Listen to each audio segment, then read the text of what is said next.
Olá pessoal, hoje vamos estudar um pouquinho sobre tromboembolismo pulmonar, também conhecido como TEP. Nossos objetivos da aula de hoje são conceituar o que é TEP, entender a fisiopatologia baseada na morfologia e fazer as correlações radiosemiológicas com essa patologia. Então, primeiramente, TEP é uma obstrução ou uma oclusão arterial pulmonar por trombo embolizado da circulação venosa sistêmica. Então, resumindo, é um trombo que saiu da circulação periférica, por exemplo, perna, panturrilha, e chegou até o pulmão e ali se impactou. Bom, qual é a base do TEP? É uma alteração na famosa tríade Virchow, onde nós temos alterações na hipercoagulabilidade, alterações vasculares ou alterações de estase da circulação. Então, qualquer uma dessas vertentes, quando alteradas, elas podem propiciar a formação de um trombo, como vocês já sabem da patologia geral. E esse gráfico aqui, muito interessante, de um artigo publicado na Circulation, mostrando então as alterações da tríade Virchow e quais são as condições ou patologias relacionadas com a trombose. Então aqui na hipercoagulabilidade, uma alteração do sangue, gostaria de ressaltar as terapias estrogênicas, como por exemplo o uso de anticoncepcional oral, condições inflamatórias, então infecções que causam inflamação podem alterar o estado de coagulabilidade e desidratação. Então são condições aí comuns do dia a dia que podem alterar essa tríade Virchow e propiciar assim a formação de um trombo.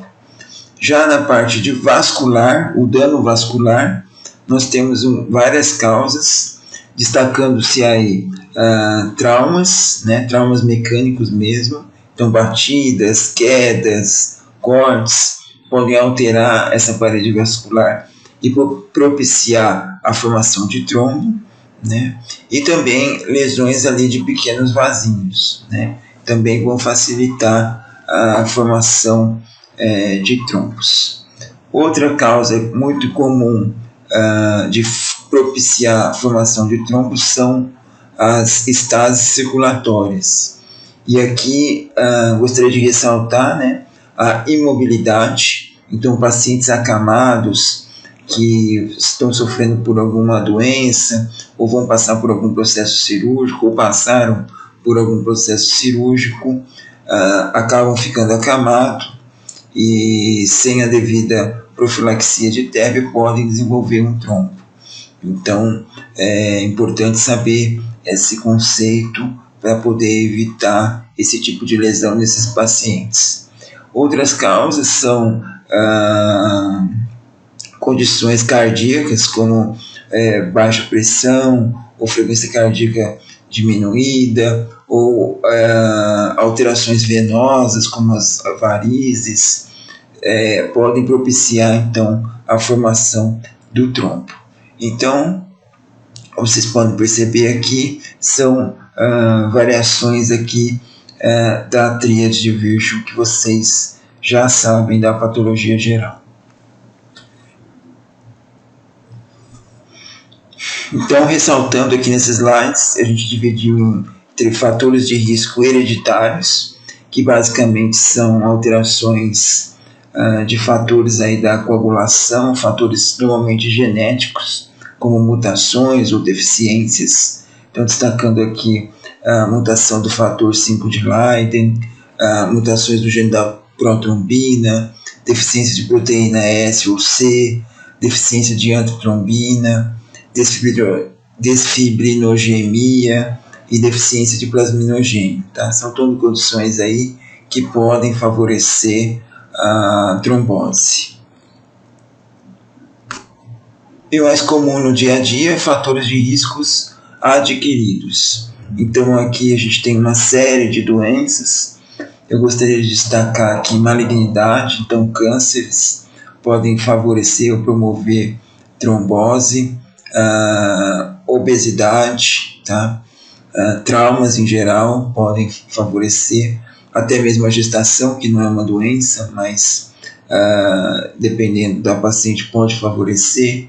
E aí coisas mais comuns, né, como imobilização, acidente vascular encefálico, uso de anticoncepcional oral, idade, idoso, né? Então são fatores que vão favorecer a formação de trombo e são fatores de riscos adquiridos, tá? Então a gente tem toda essa lista aí e é bom se atentar porque é importante na avaliação do paciente a gente conseguir identificar os fatores de risco para fazer a avaliação ou julgamento da probabilidade daquele paciente ter ou vier a ter um TEP, para a gente poder tomar medidas profiláticas ou até mesmo terapêuticas. Bom, e como se forma o trombo? Então, o trombo mais comum é formado na perna, na panturrilha, e essa condição é chamada de TVP, trombose venosa profunda, porque é um trombo na veia profunda da perna, da panturrilha. Então aqui a gente tem esquematizado uma veia da perna. Então a gente está vendo aqui as células endoteliais, que são essas azulzinhas, e essas células mais fusiformes, que são as células da parede vascular. E a gente vê aqui duas válvulas da veia, tá, que fazem com que a gente não tenha refluxo do sangue que passe pela veia. Como vocês sabem, as veias, né, inclusive das pernas, são sistemas de baixa pressão, então elas têm algumas válvulas que fazem com que não permita o refluxo ou o retorno do sangue. Então o sangue sempre tem que caminhar em direção ao coração direito, então essas válvulas ajudam para que não haja nenhum refluxo, tá? Então a gente pode perceber que a principal lesão acontece ali embaixo da válvula, onde a gente tem ali o TF, que é o fator tecidual.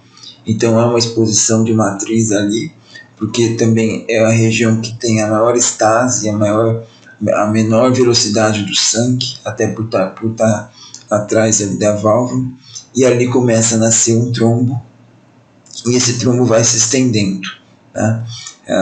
Ali fatores de coagulação, fibrina, enfim, aquelas condições, aqueles fatores de risco vão promover ou vão facilitar para que esse trombo possa então crescer e no futuro eventualmente soltar uma parte dele.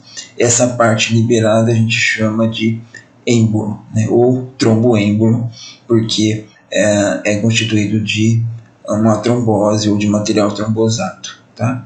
Então o tromboêmbolo vai sair dessa região da perna. E como que a gente sabe clinicamente que a pessoa teve uma TVP, uma trombose venosa profunda? Bom, primeiro que a trombose não é uma condição inerte, ela está promovendo uma inflamação, tá? Então, por quê? Teve lesão de célula endotelial, vocês viram ali que apresentou o fator tecidual que está na matriz. Então, essa inflamação na perna vai ser vista clinicamente como um inchaço, uma dor da panturrilha, né, até uma vermelhidão discreta. Então, percebo aqui nessa foto que a perna aqui de baixo está maior, mais inchada, mais brilhante do que a de cima, né, indicando ou fazendo a gente suspeitar que isso possa ser uma TVP. Também a gente pode examinar esse paciente. Então, alguns sinais decorrentes da TVP é o sinal de Romans, que é esse desconforto quando você faz a dorsiflexão passiva do pé, da panturrilha. Então, você puxa o pé para cima, o paciente vai sentir dor na panturrilha, porque, claro, vai aumentar a tensão conforme você puxa o pé, e é uma coisa inflamada, vai doer. Então, isso é o sinal de Romans, um indicativo de TVP. Outro sinal importante é o sinal da bandeira, que é a menor mobilidade da panturrilha, tá? Então, quando vocês forem palpar uma panturrilha que tem TVP, vocês vão sentir claramente a diferença entre a panturrilha normal e a panturrilha com TVP, tá? Realmente ela fica com menor mobilidade, que a gente chama de empastada, tá? Então, esse é o sinal da bandeira, que a gente consegue examinar se esse paciente tem ou não TVP. Bom, o êmbolo sai ali da perna, ele se solta, se fragmenta e vai parar onde? No pulmão, né?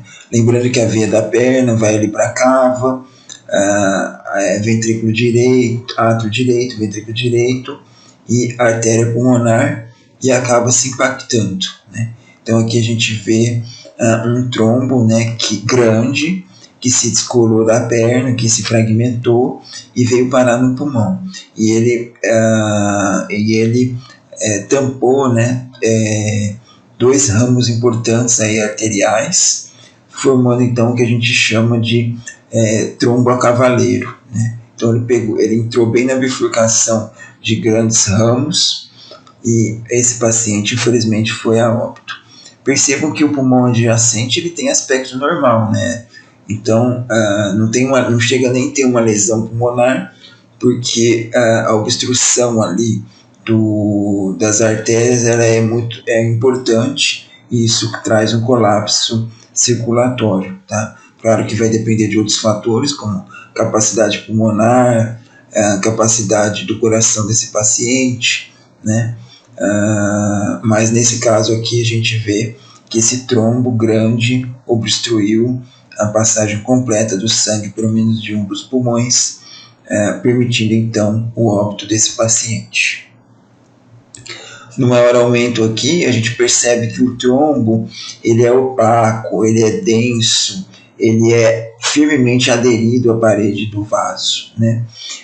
Fazendo então a distinção de um coágulo, tá? O coágulo se forma quando a pessoa vai a óbito. Então, o coágulo é brilhante, é mais friável, tá? O trombo não, o trombo é denso, é opaco, é aderido à parede, tá? No momento que o trombo se solta lá da perna, se fragmenta, vira um êmbolo e vai impactar na artéria pulmonar, ele também lesiona as células endoteliais dessa artéria pulmonar, causando então essa aderência mais forte, tá? A gente pode ver aqui na histologia como isso se comporta. Então aqui na parte superior da tela, aqui onde estou mostrando o mouse, a gente tem a parede dessa mesma artéria que eu mostrei para vocês na macro. Percebam um trombo, né, firmemente aderido aí à parede do vaso, tá? Aqui a gente tem uma cartilagem brônquica e aqui um linfonodo adjacente. Mas percebam que toda a luz do vaso foi preenchida por esse trombo de maneira homogênea, e percebam que o trombo, a constituição do trombo é heterogênea, né? Porque ele vai se formando por camadas lá na perna e depois ele se fragmenta, tá? Então ele vem e adere, a gente não chega a ter nem reação inflamatória importante aqui ainda, porque foi um evento agudo, né? Então o negócio impactou e o paciente já veio a óbito, tá? Mas a gente percebe que ele ocluiu totalmente a luz. Aqui um outro exemplo, né, mostrando aí a impactação, às vezes parcial, né? A gente às vezes não obstrui toda a luz, mas uma parte, mas percebam que ele é bem aderido à parede, corroborando então a hipótese da lesão endotelial e a aderência desse trombo que veio da perna até o sistema arterial pulmonar. Aqui o maior aumento mostrando isso. Percebam que a gente tem aqui na parte de baixo fibrina, algumas hemácias, até alguns fibroblastos, mas o que chama atenção aqui é que na arterial, que é essa de cima, a gente, entre a parede arterial e o trombo, a gente não vê célula endotelial. Quer dizer, tá vendo? Ó, é um contínuo que não existe célula endotelial onde eu estou aqui com o mouse. indicando então realmente a lesão endotelial participante, fazendo com que esse trombo fique aderido à artéria pulmonar que ele se impactou. Radiologicamente, essa condição se traduz por falha de enchimento das artérias pulmonares. Então, aqui nessa tomografia contrastada, nós observamos a falha de enchimento aqui na saída do coração para as artérias pulmonares, né, nas artérias maiores aqui. Então, percebam que a gente tem uma falha do enchimento, o contraste fica clarinho e a gente vê que tem um trombo de fato a cavaleiro aqui, né, pegando duas artérias e obstruindo essas duas artérias. Então esse é um TEP diagnosticado através de uma tomografia. O TEP também pode se expressar com trombos menores que vão se impactar nas artérias mais distais, e essa lâmina aqui é um exemplo disso, porque a gente vê aqui a camada, a gente vê a pleura do pulmão, e bem pertinho da pleura a gente tem uma artéria pulmonar que foi impactada por um trombo, tá vendo? Então a fragmentação desse trombo também pode ser pequena, pequenos emboliazinhos, né, que a gente chama de TEP em chuveirinho, né, ou chuveirinho, porque ele vai preenchendo ali vários vasinhos pequenos. O diagnóstico é mais difícil porque muitas vezes a gente não consegue pegar ele na tomografia, porque ele é menor, né? Mas ele vai ter uma repercussão grande porque ele pode atingir várias partes do pulmão, preenchendo assim várias pequenas artérias, tá? Então aqui um exemplo bem bonito dessa condição para vocês. Bom, macroscopicamente, se a pessoa não vem a óbito após a impactação do trombo, né? Esse trombo não é grande o suficiente para causar a morte, então pode acontecer algumas coisas, e uma delas é aquele pulmão que é irrigado pelaquela artéria que foi impactada pode necrosar por falta de circulação sanguínea, por falta de sangue. Então a gente tem o que a gente chama de infarto em cunha. Então essa foto aqui é bem ilustrativa disso. A gente vê um trombo e justamente após esse trombo a gente vê um infarto que a gente chama de infarto em cunha, tá? O infarto pulmonar, a priori, conceitualmente, ele é hemorrágico, porque nos septos pulmonares tem os capilares com hemácias. Então se você tem uma necrose por falta de oxigênio, por falta de suprimento sanguíneo, ele vai fazer com que esse septo necrose e essas hemácias vazem para o espaço alveolar. Daí o infarto pulmonar sempre ser um infarto hemorrágico, tá? Mas a grande característica aqui é essa demarcação, que é um chamado de infarto em cunha, tá? É importante, e a gente também consegue transpor isso em diversos níveis. Então aqui um nível deles é a histologia.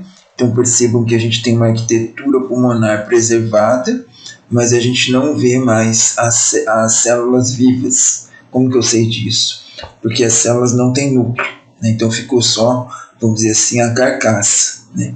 E as hemácias começam a vazar para todos os espaços. Então isso é uma necrose de coagulação de um infarto pulmonar que é hemorrágico, tá? Então uma típica representação histológica dessa condição. Então a gente consegue ver a artéria, consegue ver os capilares, consegue ver os brônquios, mas eles estão todos sem viabilidade celular. As células estão todas mortas, né? Não tem um núcleo viável para a gente ver esse tecido pulmonar, tá ok?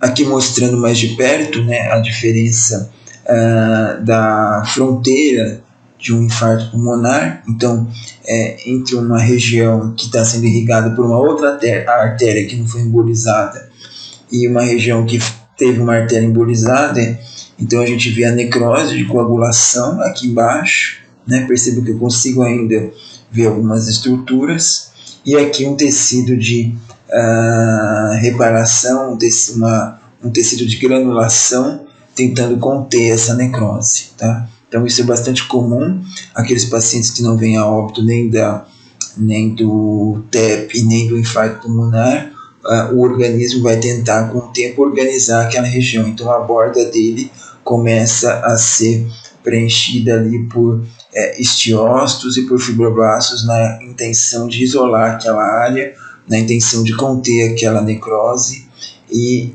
organizar para que aquilo seja incorporado, então, como uma massa fibrótica no futuro ao pulmão. Tá?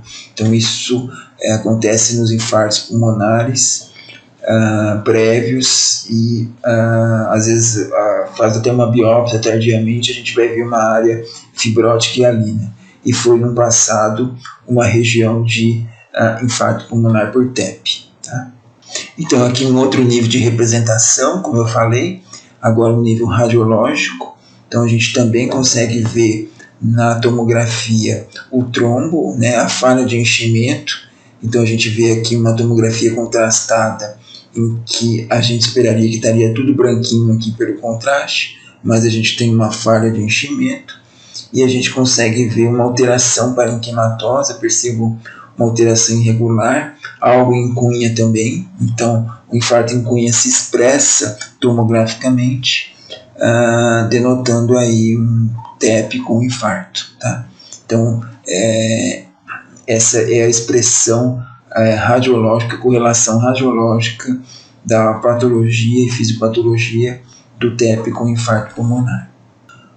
Outra complicação importante é o acometimento cardíaco, principalmente da câmara direita.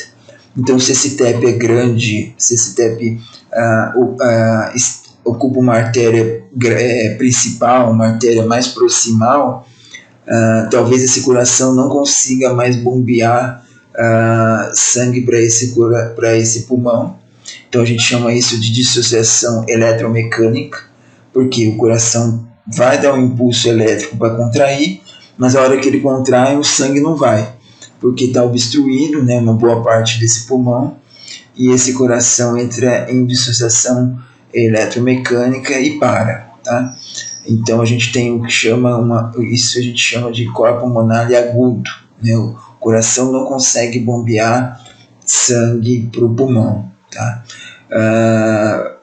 E também a gente tem o cor pulmonar crônico, que é quando ele não tem essa dissociação, mas mesmo assim aquele trombo está obstruindo grande parte ali do leito vascular pulmonar, então ele tem que fazer uma força adicional para mandar aquele sangue.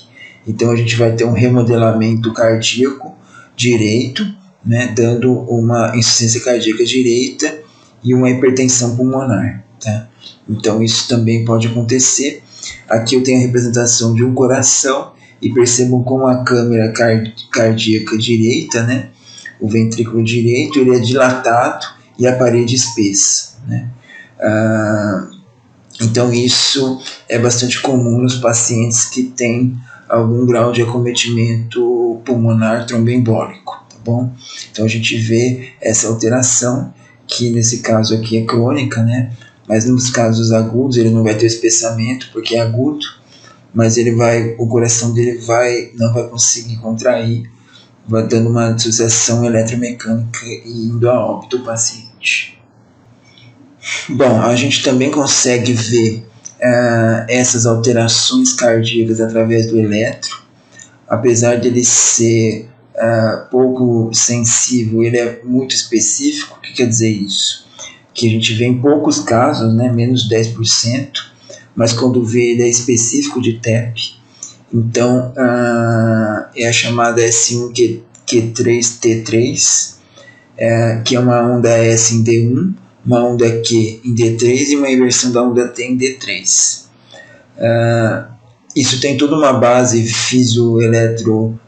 uma base eletrofisiológica que vocês vão aprender na cardio, mas traduzindo é exatamente isso. O coração tenta apertar e é difícil bombear o sangue, tem uma resistência, né? Então ele acaba tendo essas alterações do eletro, né, por condições ali da irrigação da parede, enfim, né? E isso e essas mudanças aí, ou essas ondas surgem por conta da modificação do eixo elétrico do coração, por conta dessa resistência, tá? Por enquanto, saibam apenas que ele também, o TEP, pode ser visto através do coração, através de um eletrocardiograma, tá? Que todo mundo tem acesso e pode ser feito em qualquer pronto-socorro do país, tá bom? Apesar de ser pouco sensível, se vocês acharem, ele é bastante específico, tá bom? Bom, agora a gente vai falar um pouquinho dos sintomas, né, e sinais que esse paciente apresenta. Então aqui os sintoma principal é dispneia súbita, mas a gente tem uma série de outros sintomas, né, como dor pleurítica, dor torácica, hemoptise, taquicardia, taquidispneia, sibilo, febre, edema de membro inferior. E assim, o que eu quero mostrar para vocês que, apesar dessa lista tremenda aqui de sintomas que a gente tem, vocês não vão precisar decorar nenhum, porque eles são facilmente entendidos e facilmente relacionados com a fisiopatologia do tromboembolismo pulmonar. Então, como são essas correlações semiológicas? Então, a gente tem aqui um eixo fisiopatológico demonstrado pela seta vermelha. Então, tudo começa com uma alteração da tríade Virchow, depois a formação do trombo nessa veia, provavelmente, principalmente da perna, a fragmentação gerando um êmbolo, que pode ser grande ou pode ser pequeno, a impactação desse êmbolo no pulmão e, enfim, gerando então a clínica do TEP. Essa impactação do trombo no pulmão pode gerar em alguns pacientes um infarto pulmonar ou a dilatação do ventrículo direito, tá? Então, agora vamos entender os sintomas decorrentes dessa linha fisiopatológica. Bom, o trombo na perna, como a gente já falou no começo da aula, vai gerar edema, vai gerar dor, vai gerar eritema, vai gerar essas condições todas no membro inferior, principalmente na panturrilha. E também a gente vai ter o sinal de Romans e o sinal da bandeira, que a gente já explicou previamente. Por quê? Presença do trombo ali na perna.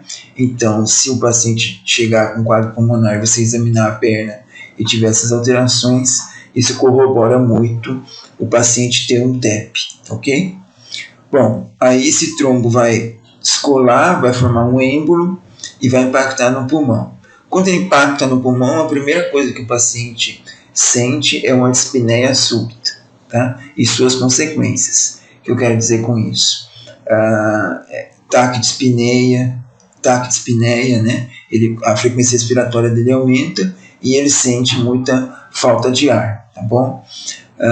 Bom, aí esse paciente não morre, porque o trombo dele não é tão grande, então o coração consegue bombear o resto do sangue para o pulmão não afetado, né? Então não tem uma dissociação eletromecânica, e esse pulmão aguenta, então ele não vem a óbito com essa dispneia súbita. Pode acontecer duas coisas, né? A primeira é o infarto pulmonar. Então, nesse infarto pulmonar, aquele pulmão não vai ser mais viável, não vai ter mais condições de exercer a sua função e ele vai virar uma massa necrótica, provavelmente um infarto em cunha. Quando você tem um infarto em cunha, como eu falei para vocês, o infarto pulmonar ele é, por definição, hemorrágico. Então, esse infarto vai estar com contato com as vias aéreas. Então, você pode ter aqui o primeiro sintoma, a hemoptise, que é tossir sangue, escarrar sangue, tá? Pode ter também dor pleurítica, porque esse infarto vai se estender até a pleura. E o pulmão, como vocês sabem, não sente dor, mas a pleura é inervada por fibras de dor. Então, você pode ter uma dor pleurítica, né? E isso é um indicativo de acometimento pulmonar. E no exame físico, você vai ter uma maciçez, porque aquela massa necrótica vai ocupar todos os espaços aéreos, assim como, nas pneumonias, né, uma síndrome de consolidação, você vai ter macieza percussão, pode ter aumento do frame tônico vocal ali localmente, tá? Indicando então o infarto pulmonar. Por outro lado, se esse trombo for um pouco maior, ou o coração desse paciente já tiver alguma outra doença, como por exemplo hipertensão arterial sistêmica ou infarto prévio, que vai limitar esse coração na sua força, então isso pode propiciar a dilatação do ventrículo direito, né? Então, essa dilatação for aguda, você vai ter uma dissociação eletromecânica e óbito imediato do paciente. Então, o paciente é aquele caso típico do paciente que levantou da cama, foi tomar um copo de água, foi ao banheiro e caiu morto, né? Então, o que aconteceu? Ele estava lá com a sua TVP, levantou, fragmentou um trombo muito grande, foi até o pulmão, impactou e ele teve uma dissociação eletromecânica e morreu, tá?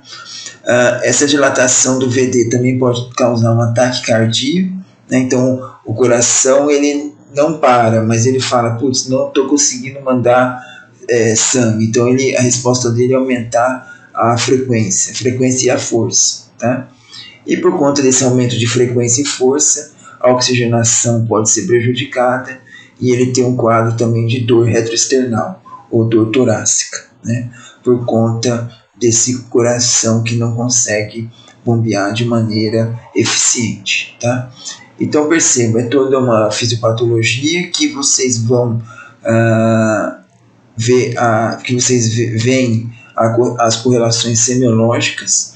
Então aqui a gente está indo da etiologia para a clínica, mas na prática médica vocês vão fazer exatamente o inverso. Vocês vão juntar, né, essas pecinhas, esses quebra-cabeça e tentar montar essa linha vermelha que eu fiz aqui, inversa, né? Então, se o seu paciente tiver percussão maciça, se seu paciente tiver dispneia súbita, se seu paciente tiver dor pleurítica, se seu paciente tiver edema na perna, sinal da bandeira, então você vai fazer o diagnóstico de TEP com infarto pulmonar, né? Então a gente ensina da etiologia para a clínica, mas aqui eu quero fazer a ponte que vocês vão no dia a dia estudar da clínica para a etiologia.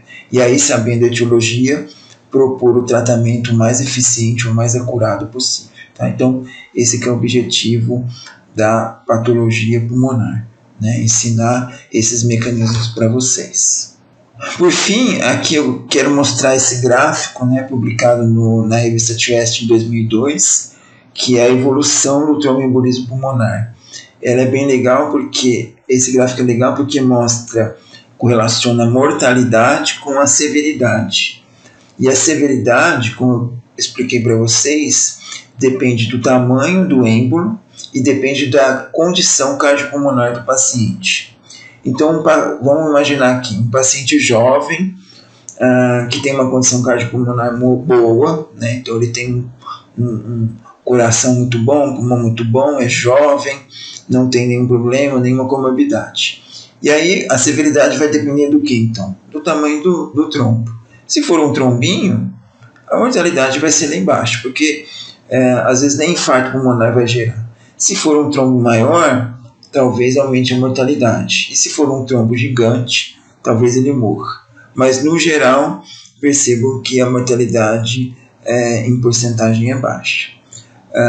Agora, se é uma pessoa idosa, que já tem lá sua hipertensão arterial sistêmica, já teve 1, 2, 3 infartos prévios, às vezes colocou até stent, e tem um êmbolo até pequeno, isso pode ser uma severidade muito grande, né? Então, quer dizer, mesmo êmbolos pequenos em um paciente assim, pode aumentar a mortalidade, né?